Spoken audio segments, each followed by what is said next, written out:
ወለጋ ላይ 360 አማራ በመሆኑ ብቻ ተገሎብን ነው እኛ የወጣ ነው።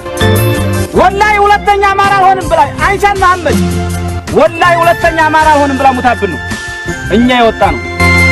ደብረ ኤልያስ ገዳም ላይ 251 መነኩሳት ፈጣሪያቸውን ኢትዮጵያ ሀገራችንን ሰላም አድርግልን እያሉ እየጸለዩ ተገለውብን ነው። በመከላከያ ሰራዊት በዩኒፎርም ለባሹ ኦነግ ሸኔ በምርኮኛ ብርሃኑ ጁላ በአብይ አህመድ ትእዛዝ አባቶቻችን ሙቶብን ነው። የአማራ ህዝብ ልጆቹን ይማሩልኛል ብሎ እስክርቢቶና ደብተር ገዝቶ ልብስና ሻንጣ ገዝቶ ዩኒቨርሲቲ አስገብቶ ደምቢዶሎ ዩኒቨርሲቲ ላይ 17 የዩኒቨርሲቲ ተማሪ ምን ተደፍሮብን ነው እኛ የወጣ ነው። የአማራ ህዝብ ይሄን እንዲያውቅልን እንፈልጋለን። የወጣንበትን የምንሞትበትን ዓላማ እንዲያውቅልን እንፈልጋለን። እኛ የወጣ ነው አዲስ አበባ ላይ ትምህርት ቤት የደረሰውን ልጇን ልታመጣ ስትሄድ እየጠባህ ቤት ያስቀመጠችውን ልጇን እነ ሽመልስ አብዲሳ እነ ታከለ ኡማ እነ ምርኮኛ ብርሃኑ ጁላ ፎቁን ሲያፈርሱ ልጁን ሳያወጡ አዳፈኑት። የአማራ እናት ግን የጠየቀችው ንብረት አልነበረም። ተሰርቶ እንደሚታለፍ ታውቀዋለች።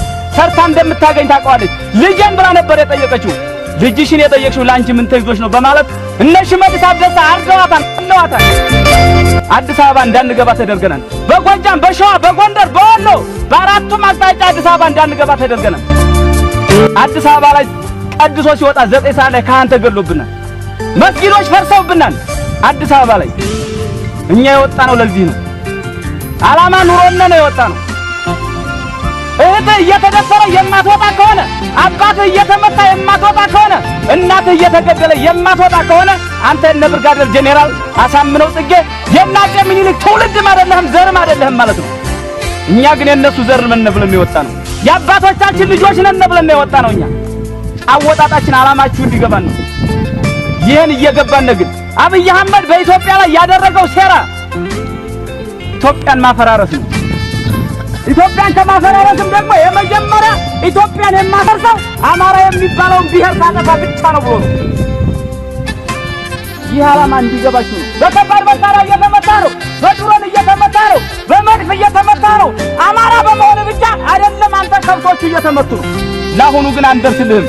ለአሁኑ ግን እኛ እየደረስልን ሳይሆን አንተ ለኛ እየደረስክልን ነው። እያበላህን እያጠጣህን ነው። እያሳከምከን ነው። ቁስለኛ እየሸኘህልን ነው።